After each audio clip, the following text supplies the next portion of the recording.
Hey everyone, welcome back to my channel. Today I'm doing another edition of 5 Things on My Mind. I absolutely love engaging you guys on this segment. You seem to love it too, so thank you so much.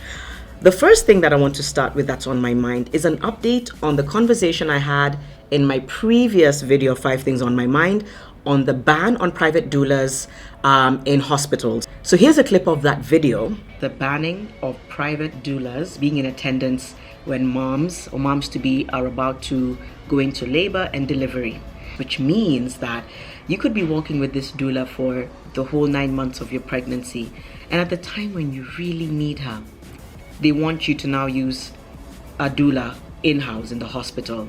And here's the update. So incredibly, word got around that I'd done a video that talked about this ban, and a group of concerned parents reached out to me and said, hey Janet, thank you for raising awareness on this ban. We're the ones who started the petition. We would like you to join us to come to Aga Khan University Hospital to have a conversation with the CEO. So as I said in my weekly vlog, we did approach the CEO and a few other members of management at Aga Khan and had this conversation that started off, I'll be honest, very confrontational. I think the management was coming from a place of being defensive, but in the end, myself and 2 couples were able to kind of make them understand where we're coming from while they did the same. And I had to leave the meeting early, but this is how it concluded. Why don't I read it for you? I have it here on the phone. Today we had a constructive discussion at Aga Khan University Hospital with the CEO, legal officer, head of nursing services program, and program administrator for maternal and child health. The CEO clarified that Aga Khan's position and concern that certain private doulas are actually professional midwives who are not properly credentialed with the hospital. He said there is a risk that they may interfere with the medical decisions against the advice of hospital staff, which potentially exposes patients to harm and the hospital to legal liability. That is why Aga Khan has decided to ban external professional midwives, while doulas who are not professional midwives are welcome. We clearly communicated our position by we, this is the concerned parents of Nairobi. The conclusion reached was that Aga Khan will provide guidance on the role of doulas and spell out the current rules in written documentation that should be made available to patients at the hospital within 2 to 3 weeks. By the time this video comes out, it should be another week or so before that's available. And finally, a liability waiver will also be prepared for patients and their doulas to henceforth sign. Unfortunately, it seems unlikely that doulas who are also qualified as midwives will be allowed to participate in deliveries at Aga Khan going forward. We suggest that each mother clarifies their birthing plan with their doctor. And so that's how it went. And a huge thank you to everyone who supported the petition, because what's happened is that we've managed to reach a compromise with Aga Khan. They had their concerns, we had ours, but please, if you are a mom-to-be, just make sure that you make very clear your plans with your birthing doctor so that you're able to get the communication on who will be allowed to be with you in delivery and who won't. So that's the update. Thank you to everyone who signed the petition. Thank you to those who shared the video. We were able to reach a compromise. We also told them their communication was very poor. So we will play our part in communicating once this is implemented. So that's the first thing on my mind. The second thing on my mind is that it is the 16 Days of Activism campaign against gender-based violence. This is normally marked between the 25th of November and the 10th of December, so we're well into it. I've always been very passionate about marking these days because we all know that gender-based violence exists at a very grotesque level in Kenya and elsewhere around the world. Women and children, not forgetting that men are also victims often, but the 16 days is clearly outlined for violence against women and children. And the theme this year, the global theme, is #HearMeToo. We all know about the Me Too campaign. I'll link something below just to give those of you who don't know it a little idea of what it is. So the thing with the 16 Days of Activism is that it reminds us that gender-based violence still exists and that we can all play our part in addressing these issues, either by speaking to policymakers, either by attending to survivors at various NGOs. You could volunteer. You could even do some advocacy right here on social media or in your office, whatever space you're at. I always believe that it starts with you saying something as opposed to saying nothing.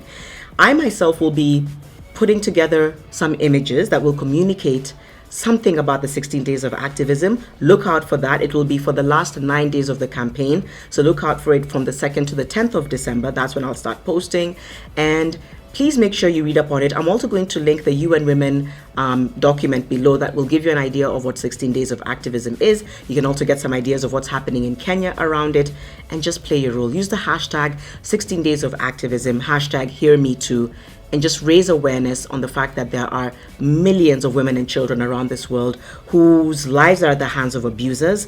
And if we don't put an end to this cycle, or even raise our voices to addressing the issue, we're going to see the levels go through the roof. And it affects society, it affects homes, it just affects the function of a proper society, and it breaks so many people's hearts, and it breaks people as well. So please play your part in whichever way you can. Say something, do something. And yeah, that's the second thing that's definitely been on my mind.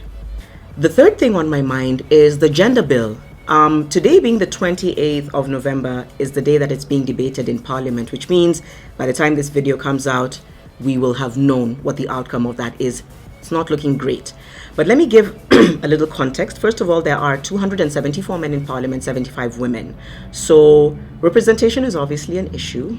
But why don't I take you a little bit back to some historical context. 8 years after the promulgation of the Constitution, the controversial gender bill is still a mirage. And this is despite 3 attempts to have Parliament pass it. The first time it flopped. The second time it was even led by Majority Leader Adan Duale. The attempt flopped as well. And so this time round, though, President Uhuru Kenyatta appears ready to stamp his authority to ensure the bill is passed. I think one of the issues that people have with this bill, and by the way, I ran a poll today. Why don't I read you the results across my social media on what those polls were. On Instagram, I asked, should there be more female representation in Kenya? 83% said yes, 17% said no.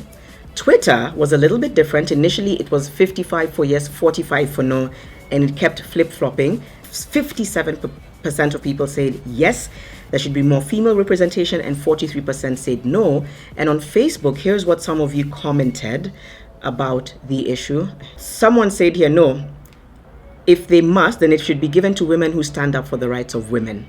Okay. Rachel said, I don't think so, because what have the few in Parliament done so far? And then Liz said yes, but not their being nominated for themselves. So it's interesting to see how people feel, and clearly it seems that people have an issue with it just being for the sake of numbers, but not having it where there's women who effect laws that help and support other women and girls around the country. That appears to be some of the controversy around it. Others, it's, they will just pick and choose women. It will be like Kijuano. So it's not necessarily women who have an authority or knowledge on how to address issues that affect women and girls. The fourth thing on my mind, and I mentioned this on my social media, across my social media the other day, is imposter syndrome. A lot of you are like, I hear you, I feel you. So what is imposter syndrome? A lot of high achievers have this. The psychological phenomenon known as imposter syndrome reflects a belief that you are an inadequate and incompetent failure despite evidence that indicates that you're skilled and quite successful. So you're doing well, you're thriving, but deep inside, you have this thing for one day the secret will get out that I'm actually not that good. Everyone from Oprah Winfrey to the late Maya Angelou to some of the most successful people in the world have all struggled with imposter syndrome. You don't have to be at that level of success, but even if you are doing quite well at your place of work, whether it's in the office, whether you work for yourself, imposter syndrome is this voice that tells you one day they're going to learn that you're not that good. And it's so, I struggle with imposter syndrome, and I noticed a lot of you also have. It's actually not true. It's just a voice that's not true. Maybe it's supposed to keep you humble. I don't know.